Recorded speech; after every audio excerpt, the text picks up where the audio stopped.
Hello students, and welcome back to the lore of the Iron Kingdoms with me, Professor Caster.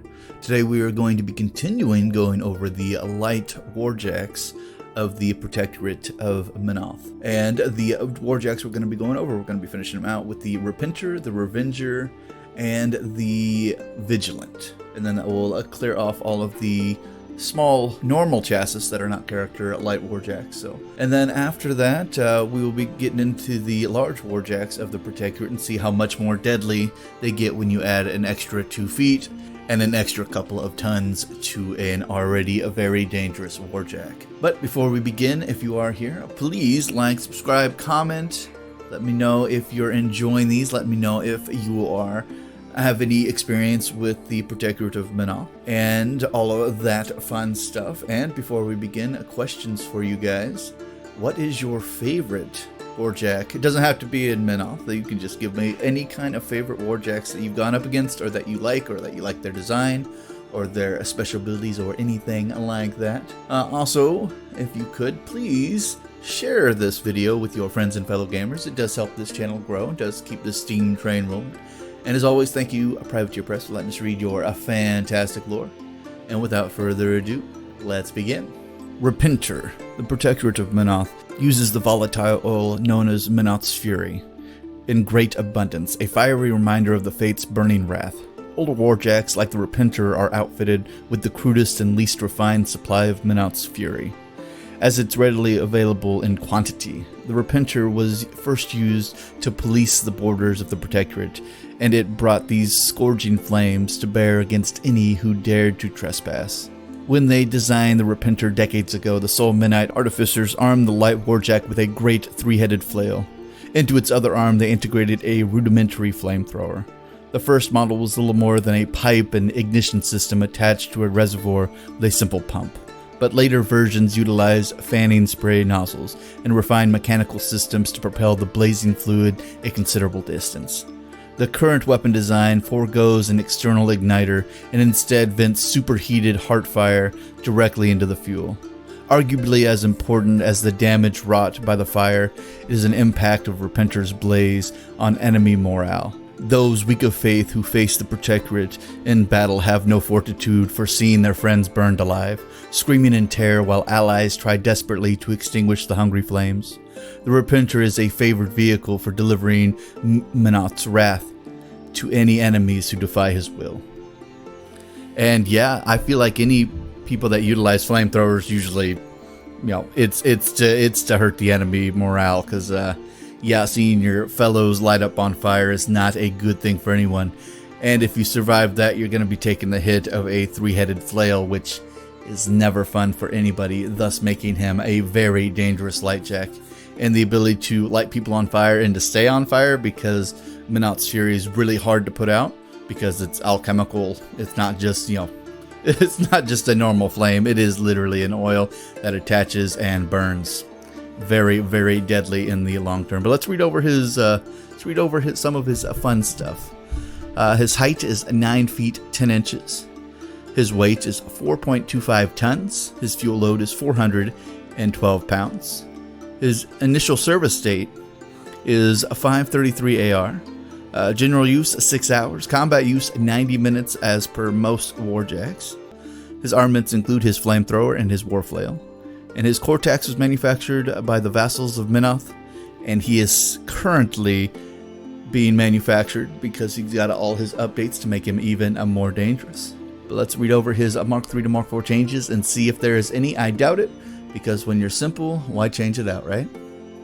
And as always, let's start with his stat line. He is a speed 5, he is a mat 6, he is a rat 5, he is a defense 12 and armor 17. And his weapon systems include, as mentioned before, a flamethrower with a rat of 5, a spray of 8, a rate of fire 1. He does have the ability to shoot while he's in melee, which a lot of spray weapons got that, because why wouldn't they have the ability to spray in melee, because it's a flamethrower.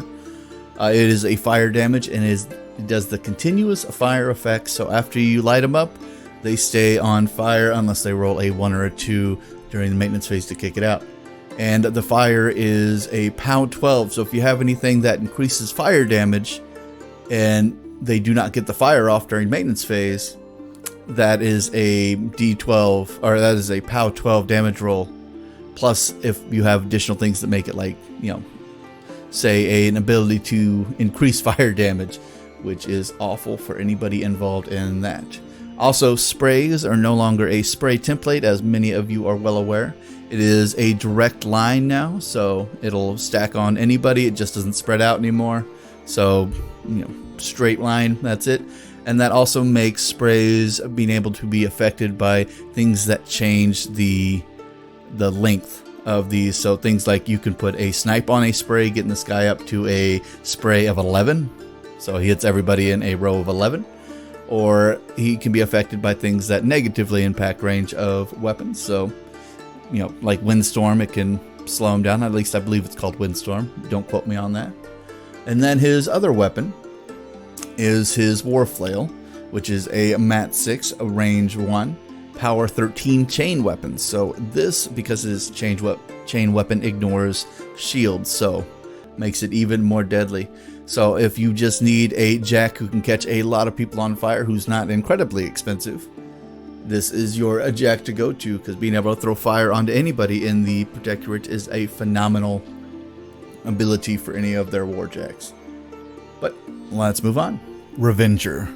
The prayer of the Protectorate Warcasters have long been among the greatest weapons of the theocracy, and finding a means to extend the reach of these holy warriors has always been a top priority. The capture of several Signarin Javelin Warjacks and their Arcantric relays in 543 AR aided that research. In a fit of spiritual inspiration, the Menoth mechanics reverse-engineered the device and laid the groundwork for the creation of the Revenger. Though these warjacks are celebrated openly today, their origin was plagued with controversy about the wisdom of using any material or design derived from the Signarin Mechanica. Employing the same procedures used to sanctify warjack, mechanics disassembled the Arcantric relay, while the supervising priest purified the mechanism with prayer. As they rebuilt this new divinity node, they added refinement, allowing it to channel divine powers properly. This remarkable achievement once again confirmed to the Viscos the divine endorsement of these weapons of war. Soul Midnight Artificers crafted the powerful Repulsor Shield to protect the vital weapons in battle. Aided by priests, the Artificers inlaid runes of protection on the Warjack's shield. If the powerful runes came in contact with an enemy, the foe is immediately rebuked and hurled away. This has given the Revenger the ability to distance itself from superior combatants like heavier jacks, so that it can retaliate from a distance. And yes, because the moment you put an arc node on any warjack makes them even more useful to spellcasters that like to have spells that they would prefer to hit at enemies from peculiar angles. Because in battle, most people know where a Warcaster is, but you don't always know where certain warjacks are on the field, so makes them even more dangerous. And then having a repulsory shield that allows you to throw warjacks back away from you, especially if, say, the warjacks have a longer reach weapon, they're trying to hit you from the, the edge of their reach, is a very useful tool. Let's read his styling real quick before we move on to the Mark 3 or Mark 4 changes. His height is 9 foot 8 inches. His weight is 4.45 tons. His initial service date is 546 AR. His fuel load is 412 pounds. His general use is 5.5 hours. And his combat use is 72 hours, most likely due to his arc node attachment, because that does use some fuel. His armaments include a repulsory shield, and then the halberd and his arc node. And his cortex is manufactured by the Vassals of Menoth, and he is a current warjack. Well, at least he was current. We will see what he looks like in the new Mark 4 age. Let's check out to see if he has any changes in his Mark 3 to Mark 4 stylings. And as always, we're going to start with the stat line. He is a speed 5, he is a mat 6, he is a defense 12, he is an arm 17, and he has an arc node, as mentioned in his styling. His arc node allows him to shoot spells from his Warcaster, so on his spellcaster's activation, he can channel spells through a guy with an arc node. So As long as it's in your control range, you can shoot a spell through it, and then you don't have to worry about the spell's range if you can hit an enemy. You just have to worry about the spell's range from your arc node. That's basically how they work. There are finesses to the rules, but you'll have to read those for yourselves. His melee weapons include a halberd, which is a mat 6, range 2, power 13. Still does some pretty decent damage on that. Also, on top of that, he has a powerful charge ability. So this model gains a +2 to charge attack rolls with this weapon, so it makes him more accurate when he is charging into the enemy. And being accurate on your charge is giving you a free bonus boosted damage roll, so always very useful. And he has his repulsor shield, which gives him a +2 arm as long as that arm is still there. So actually grinds his arm up to a 19 as long as he still maintains his left arm. If that is ever sheared off, there goes his shield with it. And the special ability on his shield, as mentioned in the storyline, is repel. So when this model is hit by an enemy with this weapon, the model hit is pushed 1 inch directly away from this model. When this model is hit with a melee attack, after the attack is resolved, the attacking model is pushed 1 inch directly away from this model. This model loses repel while this weapon system is crippled. So if we all caught what that means if he hits somebody with his shield, he pushes them 1 inch away. And if they hit him, his shield will push them 1 inch away. So either way, they're getting pushed 1 inch away, whether he's doing the swinging or they are. Makes him a very useful model to, 1, survivability, that does help quite a bit, and 2, to have an arc node that will actually last through the first, couple minutes of an engagement, because those first few minutes are always the most crucial to any engagement. But yeah, and his cost is actually not that bad. His cost is a 9, so you can actually squeeze a couple of these guys in if you really want them, and especially if you are a Warcaster or are using a Warcaster who has some pretty mean spells you want to get on the enemies, but you don't want to be out there yourself. So arc nodes are always going to be very useful. But let's move on. Vigilant. Built on one of the oldest Menoth Warjack chassis designs still in service, the Vigilant was among the first Warjacks to serve alongside the nascent Protectorate military. In those days, the Protectorate still outwardly adhered to the Signarin prohibition against the creation of steamjacks dedicated for war. Armed defensively, the Vigilant obeyed those prescriptions nearly to the letter, while providing Protectorate Warcasters with a weapon of brutal simplicity. Its twin fist-mounted shields make the Vigilant incredibly durable, able to withstand punishment that would cripple much heavier machines. The tremendous area covered by its towering shields provides nearly unassailable shelter from enemy artillery fire, making it a favorite among Warcasters. Indeed, more than one caster has been saved by the Vigilant armored presence. Warcasters also appreciate the Jack's low-maintenance operation and utility. A Vigilant is an adept at carrying loads and supply trains, as it is hurling enemy combatants about like ragged dolls. The relatively small Warjack's ability to maneuver nimbly around barricades and weather tremendous fire in vicious street fights made it crucial in the Protectorate's defense during the Siege of Seoul. After decades of service, the Vigilant is as dependable today as it was the day it first walked off the assembly line. Some Vigilants have been in continuous military service for more than 50 years. The Vigilant's uncomplicated weaponry and cortex make it easy and inexpensive to manufacture, ensuring its place in the Protectorate's military for years to come. And sometimes, as mentioned, simplicity is best. This guy is running 2 tower shields, able to really shrug off most damage that you're swinging at it.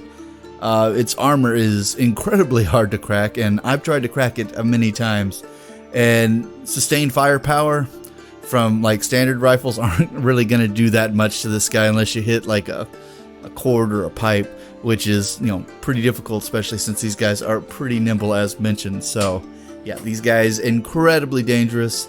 They're not the biggest combat guys, but for defense and them getting into a spot that is going to defend the people that they are around, these guys are really, really solid at that.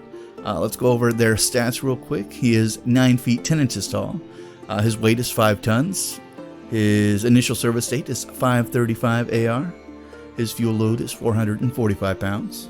General use, 5.5 hours, combat use 70 minutes. And his armaments include his twin shield fists. His cortex was manufactured by the vassals of Menoth, and most likely he is probably still coming off the assembly lines now. Well, at least he may be. We don't know what's happening to them in Mark IV, but we will find out hopefully soon. But let's check out his Mark III to Mark IV changes. I doubt there is really any change because this guy is as simple as it comes in protection, but let's find out, shall we? And as always, let's start with his stat line. So he is a speed 5, he is a mat 6, he is a defense 12, he is an arm 17 before his shield fists kick in, and he has immunities to blast. So blast damage is 1 less damage die to this guy. Pretty simple, right? His abilities is what makes him a very useful guy if you're trying to protect very squishy targets around him. So he has girded while base to base with his model. Friendly models gain resistance to blast, so if they shoot him with a blast, they are girded, so he gives them a additional buff against blast damage as well. So if they're uber squishy, then it's only 1 damage die instead of 2, unless of course it's boosted. And then he has roadblock. This model provides cover to friendly models as if they were an obstacle. So this model loses roadblock if it's incorporeal or knocked down. So basically, this guy provides cover to anybody that he's intervening from another person. So if a guy's standing behind him, or one of his own guys is standing behind him, he gives them cover as long as they're within 1 inch, as per usual with the obstacle rules. So yeah, he makes them a lot harder to hit because his tower shields block over the top of him, which is phenomenal for him protecting people behind him. His weapons are his shield fist, which is where all of his cool stuff comes from. His mat on those is 6, his range on that is 1 inch, his power is 11, again he's not a melee combatant, he is a defensive combatant. And each shield gives him a +2 cumulative bonus, so his arm with his shields both active is 21. And when you give him additional spells for arm, as many Protectorate Warcasters seem to have, you can get this guy up to some nigh impenetrable armor, up to like 24 armor. I believe that I've seen him up to in battles, and having 24 armor, unless you're hitting him with like a colossal, you're gonna be hard pressed to do any real damage to him. So yeah, he is a super good Warcaster to have alongside guys you want to not get blasted apart, and he is a great Warjack to have in front of a Warcaster who does not take damage well. So keep him in your list if that's what you need. And that looks like it covers all the light Warjacks of the Protectorate of Menoth. Next week we'll be starting up all of the heavy Warjacks of Menoth and see how much more dangerous those guys can get. Before we leave, thank you guys so much for sticking around. Please like, subscribe, comment, share this with your friends and fellow gamers alike, because that does help keep the Steam train rolling. And again, as the question that we made at the beginning, please let me know about your favorite Warjack in Warmachines, whether it be their skill set, their models, their damage output. Maybe you just like them for whatever reason, but let us know, because we love to hear about it and we love to talk about Warmachines in any aspect. So keep those questions coming in. Also, thank you again, privateerpress, for letting us read your fantastic lore. And as always, class dismissed.